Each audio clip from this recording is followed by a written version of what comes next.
الحمدللہ رب العالمین والصلاة والسلام علی خاتم النبیین۔ اس میں آپ کو تین اہم چیزیں پتہ چلیں گی۔ سرکار دو عالم صلی اللہ تعالی علیہ وسلم کا فرمان عالی شان ہے، جس نے ماہ رمضان کو پایا اور اس کے روزے نہ رکھے وہ بدبخت ہے۔ ٹھیک ہے، رمضان کو ہم نے اگر حاصل کرنا ہے تو پھر اس کی خوب قدر بھی کرنی ہے۔ آقا علیہ الصلوۃ والسلام فرماتے ہیں، جس نے اپنے والدین یا کسی ایک کو پایا اور ان کے ساتھ اچھا سلوک نہ کیا وہ بھی بدبخت ہے۔ یہ بھی سوچنا ہے۔ پھر آقا فرماتے ہیں کہ اور جس کے پاس میرا ذکر ہوا اس نے مجھ پر درود نہ پڑھا وہ بھی بدبخت ہے۔ اب آپ غور کریں، یہ تین چیزیں۔ اب نبی پاک جس کو بدبخت کہہ دیں تو پھر تو گئے نا۔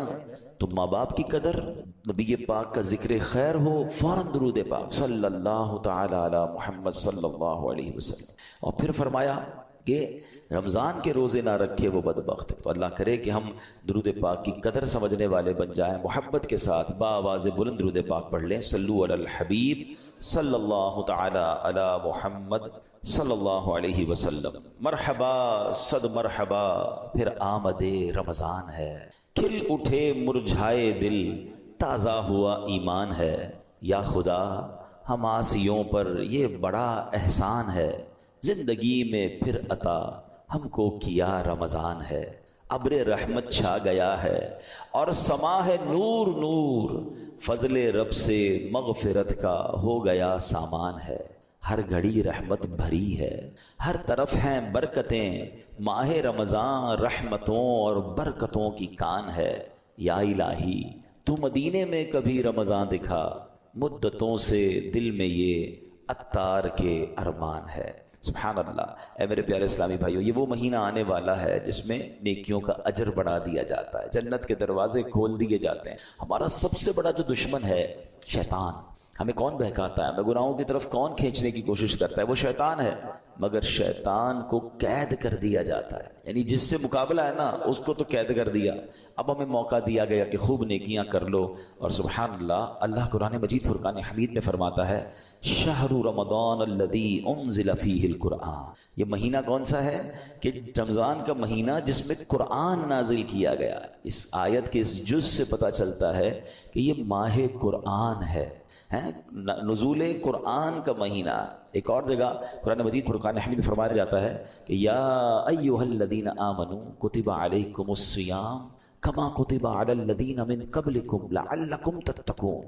اے ایمان والو، تم پر رمضان کے روزے فرض کیے گئے جیسے کہ پچھلی قوموں پر فرض کیے گئے۔ پچھلی قوموں پر بھی روزے فرض تھے، ان کا الگ الگ دن تھے، الگ الگ انداز تھا، مگر جو وجہ، جو ریزن قرآن نے بیان کیا نا کہ اس لیے فرض کیے گئے، لعلکم تتقون، تاکہ تم تقوی اختیار کرو، تاکہ تم پرہیزگاری اختیار کرو۔ تو روزے آ رہے ہیں ہمیں متقی بنانے کے لیے، ہمیں پرہیزگار بنانے کے لیے۔ اب ہم نے دیکھنا ہے کہ ہم نے ان روزوں کو کیسے گزارنا ہے، اس کا استقبال کیسے کرنا ہے، ان روزوں کو جس کو کہتے ہیں نا اس کا ٹائم کیسے اسپینڈ کرنا ہے۔ بدقسمتی یہ ہے کہ کچھ لوگ روزے رکھ کر بھی گناہ کر رہے ہوتے ہیں، روزے رکھ کر بھی اللہ کی نافرمانی کر رہے ہوتے ہیں۔ ایک بات یاد رکھیے، روایتوں میں آتا ہے کہ جو بندہ بھوکا پیاسا رہے، روزہ رکھے اور پھر بھی گناہ سے باز نہ آئے، تو اللہ کو ایسے بھوکا پیاسا رہنے کی کوئی حاجت نہیں ہے۔ روزہ صرف کھانے پینے سے رکنے کا نام نہیں ہے۔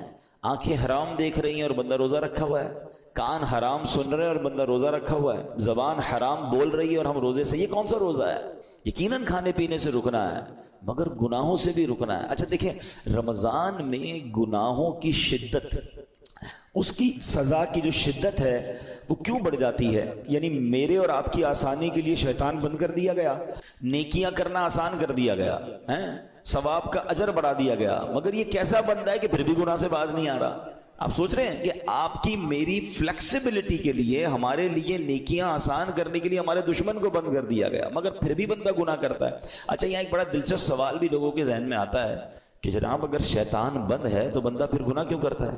ٹھیک ہے نا، آپ کہہ رہے ہیں شیطان بند ہو جاتا ہے تو لوگ رمضان میں بھی جھوٹ بولتے ہیں، رمضان میں بھی معاذ اللہ فلمیں ڈرامے دیکھ رہے ہوتے ہیں، بدکاری، بے حیائی، بہت سارے برے کام چل رہے ہوتے ہیں، تو یہ کیوں؟ تو علماء نے بڑی پیاری مثال دی ہے۔ کبھی سائیکل چلائی ہوگی آپ نے، تو فرمایا سائیکل چلاؤ، چلاتے رہیں اور کچھ دیر کے بعد سائیکل کے آپ پیڈل مارنا چھوڑ دیں، مگر سائیکل پھر بھی کافی دیر تک خود چلتی ہے۔ کیونکہ پیڈل آپ نے پیچھے کافی مار لیے تھے. تو بتایا جو 11 مہینے شیطان نے آپ کے پیڈل مارے ہیں نا, ٹھیک ہے, 11 مہینے چلتے رہے شیطان کے ساتھ. اب شیطان تو بند ہو گیا, باقی کام اسی انہوں نے خود ہی کر رہے ہیں. وہ شیطان بند ہے, بندہ خود ہی وہ جو پیڈل مارے سائیکل چل رہی ہے. بریک تو لگاؤ بھائی. ہاں بریک لگا لو گے تو پھر نہیں چلنی, کیونکہ پیڈل مارنے والا اب کوئی نہیں ہے. مگر مسئلہ یہ کہ ہم بریک مارنے کے لیے تیار نہیں ہوتے نا. ہماری جو عادتیں ہم اس کو کنٹینیو کر لیتے ہیں. معاذ اللہ, جس کی جھوٹ بولنے کی عادت, بد نگاہی کی عادت, موبائل پر الٹی سیدھی چیزیں دیکھنے کی عادت, لڑائی جھگڑے کی عادت, گالی گلوچ کی عادت, حرام کمانے کی عادت, وہ رمضان میں اس لیے بند نہیں ہوتی کہ اس نے بریک نہیں لگاتا. وہ مجھے اور آپ کو ابھی سے بریک لگا لینا ہے. 3-4 دن تو شیطان سے لڑ لو یار, پھر تو ویسے ہی رمضان آ جائے گا, وہ بند ہو جائے گا. ابھی سے پریکٹس کرنی ہوگی. ایسا نہیں ہوگا کہ جب اعلان ہوگا کہ مبارک ہو ماہ رمضان کا چاند نظر آ گیا تو ہماری ساری بری عادتوں کے سوئچ آف ہو جائیں گے. جھوٹ کا سوئچ آف, بدنگاہی کا آف, لڑائی جھگڑے کا آف. نہیں, وہ آپ کو آف خود کرنے پڑیں گے, اور ابھی سے کریں اس کو. پلان کریں کہ مجھے رمضان میں کوئی گناہ نہیں کرنا. رمضان نیکیوں کے لیے آ رہا ہے. اس مہینے میں ایک بار کیا ہوا کہ پیارے آقا علیہ الصلوۃ والسلام ممبر اقدس پر تشریف لے گئے تو آپ نے آمین ارشاد فرمایا. طویل حدیث ہے, میں اس کا ایک جز سنا دیتا ہوں. آمین ارشاد فرمایا. صحابہ نے کہا حضور آپ نے آمین فرمایا؟ کہ جبریل امین آئے تھے, انہوں نے دعا کی کہ جو رمضان کو پائے اور اپنی مغفرت نہ کروا سکے وہ ہلاک و برباد ہو جائے. نبی پاک فرماتے میں نے اس دعا پر آمین کہا ہے. مجھے بتائیں دعا کرنے والا کون؟ فرشتوں کا سردار روح الامین. آمین کہنے والا کون؟ نبیوں کے سردار صلی اللہ تعالی علیہ وآلہ وسلم. مجھے بتائیں کوئی شک و شبہ باقی بچتا ہے اس دعا کے قبول ہونے میں؟ 100% مقبول ہے نا. دعا ہو رہی ہے کس کے لیے؟ جو رمضان کو پا کر اپنی مغفرت نہ کروا سکے.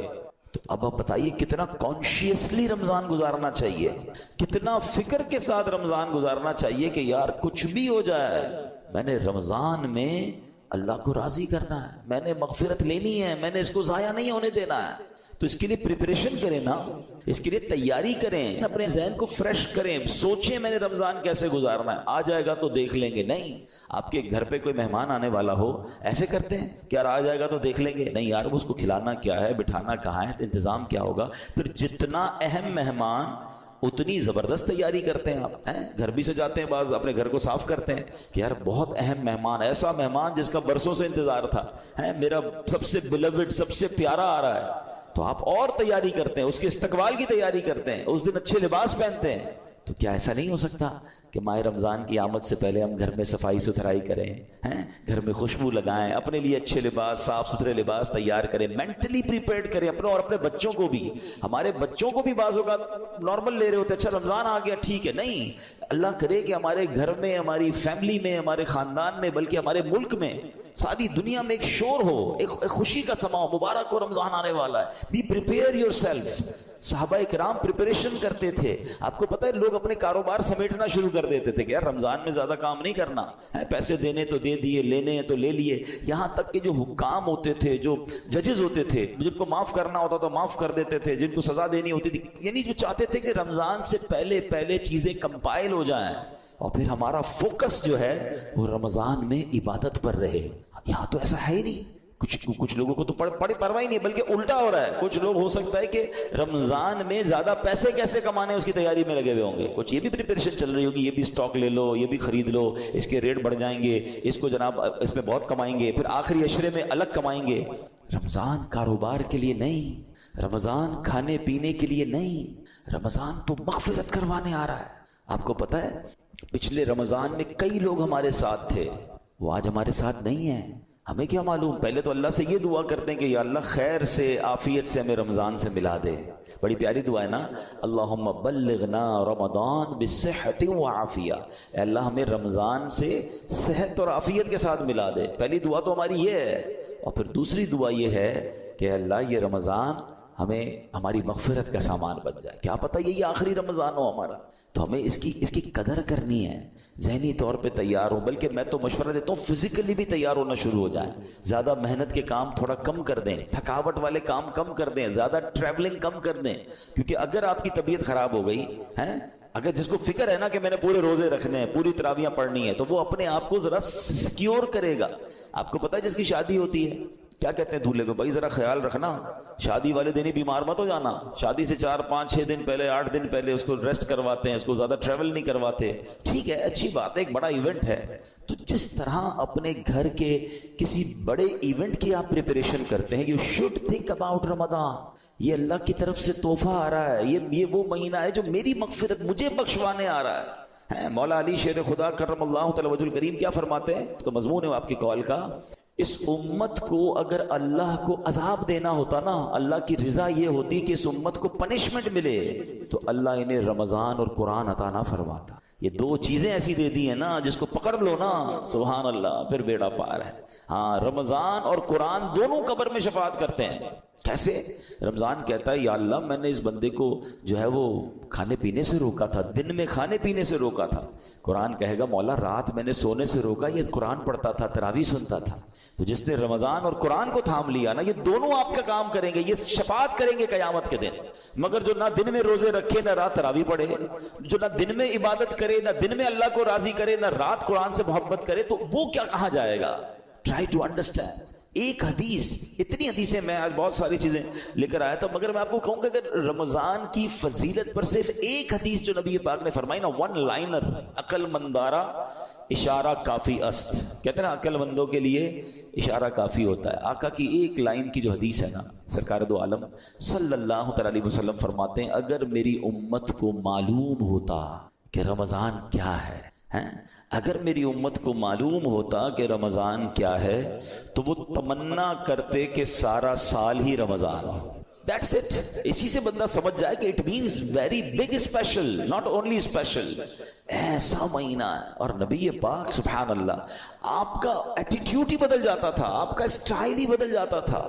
آپ تو اللہ کے حبیب ہیں، دن رات اللہ کی عبادت میں تھے. مگر بی بی عائشہ صدیقہ رضی اللہ تعالیٰ عنہ فرماتی ہیں، دیکھیں گھر کی بات تو گھر والے ہی بتا سکتے ہیں نا. ہماری امی حضور بتاتی ہیں کہ رمضان آتا میرے آقا کے چہرے کا رنگ بدل جاتا، خوف خدا، گڑ گڑاتے تھے، روتے تھے، دعائیں کرتے، بستر پر کم آتے ہیں، رات رات بھر نوافل اور دعائیں ہو رہی ہیں. سبحان اللہ. اب مجھے بتائیں کہ اللہ کے حبیب ہیں جن کے صدقے مجھے اور آپ کو رمضان ملا ہے، وہ بستر پر کم جا رہے ہیں، وہ رات بھر عبادت کر رہے ہیں، ان کے چہرے کا رنگ بدل رہا ہے. جبریل امین آتے تھے تو پیارے آقا جبریل امین کے ساتھ قرآن کا دور کرتے تھے اور سبحان اللہ خوب سخاوت کرتے تھے. یہ میرے آقا کے چند وہ کام ہیں جو اب ماہ رمضان میں اسپیشل کرتے تھے. ہمارے یہاں حال کیا ہے؟ آقا آرام کم کر دیتے تھے، ہم آرام بڑھا دیتے ہیں. ہمارے کئی لوگ رمضان میں سوتے ہی رہتے ہیں. بھائی آپ سوتے رہیں گے تو آپ نے پھر کیا روزے کو پایا؟ دیکھیں ایکچولی روزے کے کچھ میسیجز ہیں. روزہ ایسے رکھنا ہے، ایک تو جیسے میں نے بتایا کہ صرف کھانے پینے سے نہیں، گناہوں سے بھی بچنا ہے. دوسرا آپ کو نکاحت فیل ہو. اس کا ایک مقصود ہے کہ جب عصر کے بعد خاص طور پہ ماشاءاللہ کئی لوگ میں جانتا ہوں، مجھے یہاں بھی نظر آ رہے ہیں، مزدور بھی ہیں ہمارے بھائی، نوکری پیشہ بھائی بھی ہمارے بیان میں آئے ہیں. تو یہ مجھے تو ان پہ یقین کرے رشک آتا ہے. اصل روزہ ہی ان کا ہے. ایسے بھی ماشاءاللہ ہیں جو صبح 8-9 بجے سے کام پہ جاتے ہیں اور محنت مزدوری بھی کر رہے ہوتے ہیں اور سبحان اللہ روزہ بھی رکھتے ہیں. اللہ ان کے صدقے ہم ناکاروں کا روزہ قبول فرما لے. ہم میں کئی وہ ہیں جو ایئر کنڈیشن روم میں بیٹھے رہتے ہیں، کام بھی ہے تو ٹیلی فون پر کام کرنا ہے. نو ڈاؤٹ روزہ ہمارا بھی ہے، لیکن اصل روزہ تو ان کا ہے نا، جو اتنی محنت کر کے بھی روزہ چھوڑتے نہیں ہیں. ہاں چھوڑنا نہیں ہے، یہ نہیں کہہ سکتے کہ یار میرا بڑا محنت والا کام ہے، بڑی مزدوری والا کام ہے. روزے سے مت کہو میرا کام ہے، کام کو کہو میرا روزہ. آپ کام کم کر دیں، تھوڑا کر لیں، مگر روزہ نہیں چھوڑ سکتے.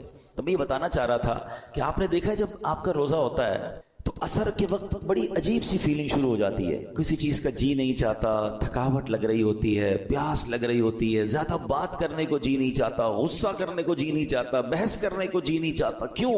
کیونکہ ہماری باڈی میں اب انرجی کم ہو گئی ہے. تو اس میں پتہ ہے میسج کیا ہے؟ اے بندے تیری اوقات یہ ہے. یہ اصل اوقات جو پتہ چلتی ہے نا، جو کرو فر جاہو جلال کے ساتھ بہت زیادہ دھوم مچا رہے ہوتے ہیں، ان کو افطار سے پہلے اپنی پوزیشن خود چیک کرنی چاہیے کہ ابھی کیا حال ہے.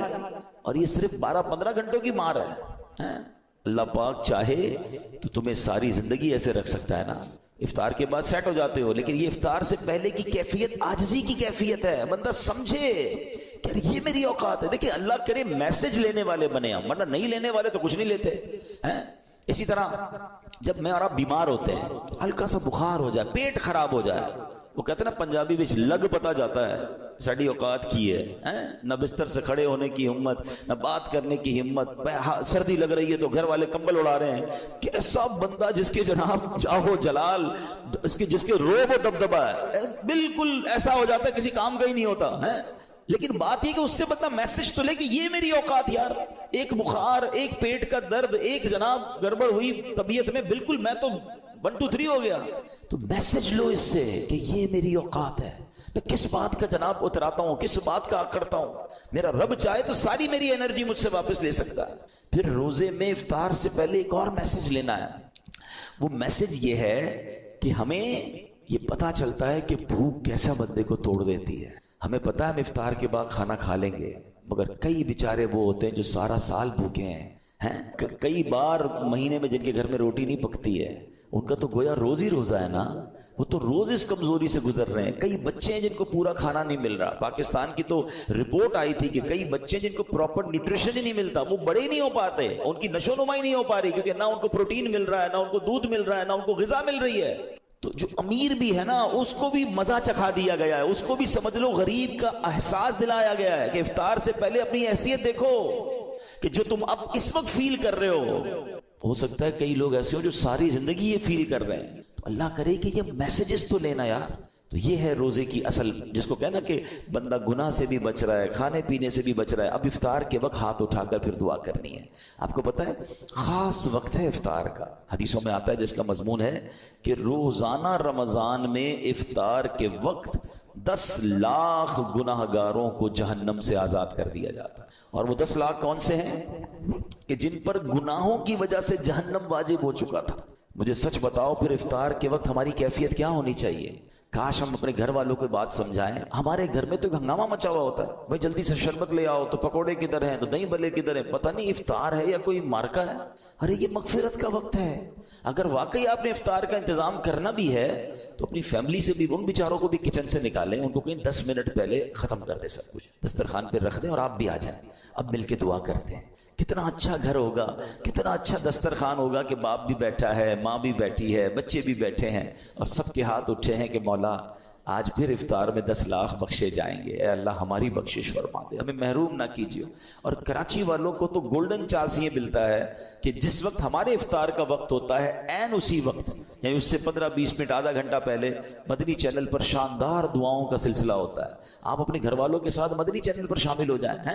وہ دعائیں ہو رہی ہیں، آہیں ہیں، آنسو ہیں، اللہ کے ولی اور پھر ہزاروں لوگ اعتکاف میں پورے مہینے کے رمضان میں فیضان مدینہ میں ہوتے ہیں. تو نہ جانے کس کی آمین کے صدقے ہمارا بیڑا پار ہو جائے. بلکہ میں تو ایک مشورہ دوں گا کراچی والوں کو کہ کچھ افطار فیضان مدینہ میں جا کر کریں. آپ کو بہت ساری فرائز نہیں ملیں گی وہاں پر، بہت خوبصورت فروٹ کی ٹرے نہیں ملے گی، مگر روحانی آپ کو بہت کچھ ملے گا. وہاں فیضان مدینہ میں یہ اہتمام ہی نہیں ہوتا. وہاں پانی کی بوتل دے دی جاتی ہے، 1-2 کیلے دے دیے جاتے ہیں. اس کے بھی پیچھے بھی امیر اہل سنت کی بڑی پیاری حکمت ہے. اللہ کرے ہم کو سمجھ آ جائے کہ افطار سے پہلے جس نے سموسے بھی کھانے، کباب بھی کھانی، پیاز بھی اس میں ڈلی ہوئی ہے، اور اس کے بعد نماز بھی مغرب کی پڑھنی ہے، تو منہ سے بدبو نہیں آئے گی. اللہ کرے ہم مسجد کی نماز کی قدر محسوس کریں. بھائی سب چیزیں مغرب کے بعد بھی تو ہو سکتی ہیں نا، تو پانی پی لیں، کھجور کھا لیں، منہ کو اچھی طرح صاف رکھیں تاکہ ہم عبادت کر سکیں. تو یہ ایکچول دعا کا وقت ہے. تو میں مشورہ دوں گا کہ آپ عصر کے بعد فیضان مدینہ چلے جایا کریں، جب جا سکیں وہاں افطار کریں، پھر گھر آ کے جو کھانا ہے کھائیں بھائی. لیکن وہ جو وقت ہے مغفرت کا، وہ جو وقت ہے دعاؤں کا، اس کو ضائع مت ہونے دینا. اور یہ رمضان میں یہ موقع آتا ہے تو آپ گھر میں دعا کریں، مدنی چینل پر شامل ہو جائیں، جیسے بھی کریں، مگر اس وقت کو خاص سمجھیں. بٹ رہا ہے، مغفرت کے پروانے بٹ رہے ہیں. اور اسی طرح جیسے ہم نے بیان میں کہا آخری بات کہ ماہ رمضان میں گناہ نہیں کرنا. حدیث پاک میں آتا ہے جس کا مضمون ہے جو رمضان میں ایک گناہ کرے اس کے 1 سال کے اعمال برباد کر دیے جاتے. مولا علی شیر خدا کرم اللہ تعالی وجہ الکریم نے ایک قبر کو دیکھا. آپ اللہ کے ولی تھے، بہت بڑے صحابی بھی ہیں. تو آپ نے دیکھا اس قبر والے کو عذاب ہو رہا ہے، اور وہ قبر والا پکار رہا ہے، اے علی میں آگ میں جلایا جا رہا ہوں، مجھے الٹا پلٹا جا رہا ہے، مجھے بچاؤ. مولا علی شیر خدا کرم اللہ تعالی وجہ الکریم نے اللہ کی بارگاہ میں دعا کی کہ مولا یہ بندہ جل رہا ہے، اسے نجات دے دے. تو ارشاد ہوا اے علی آپ اس کی سفارش نہ کریں. تو عرض کرتے مولا میں سفارش نہ کروں، وجہ کیا ہے؟ اے علی یہ وہ بندہ ہے جو دن میں تو روزے رکھتا تھا مگر رات گناہوں سے باز نہیں آتا تھا. اب بتائیں دن میں روزے رکھ کر رات گناہ کرنے والے کو یہ عذاب دیا جا رہا ہے، تو جو روزے بھی نہیں رکھ رہا اس کا کیا حال ہوگا؟ تو رمضان میں نیکیوں کا اجر واقعی بڑھ جاتا ہے، مگر گناہ کا عذاب بھی بڑھا دیا جاتا ہے، کیونکہ یہ مہینہ گناہ کرنے کے لیے نہیں ہے، یہ اللہ کا مہینہ ہے۔ اب ادھر رمضان کی راتوں میں کوئی کرکٹ کھیل رہا ہے، کوئی لوگوں کی نیندیں خراب کر رہے ہیں، غلط کاموں میں لگے ہوئے، نہ کریں ایسا۔ یہ دعاؤں کا مہینہ، یہ مغفرت کا مہینہ، یہ تلاوت کا مہینہ ہے۔ Prepare your self. تو بہرحال اللہ کرے کہ ہم اپنے اس مہینے کی قدر کرنے میں کامیاب ہو جائیں۔ دعوت اسلامی کے زیر انتظام مدنی چینل پر بھی بہت خوبصورت پروگرامز آتے ہیں، جب جب آپ کو وقت ملے آپ مدنی چینل دیکھنا شروع کر دیں، علم دین سیکھ رہے ہوں گے، دعائیں ہو رہی ہوں گی، تو اس کی برکتیں حاصل ہوں گی۔ اللہ پاک ہمیں عمل کرنے کی توفیق عطا فرمائے، آمین بجاہ النبی الامین صلی اللہ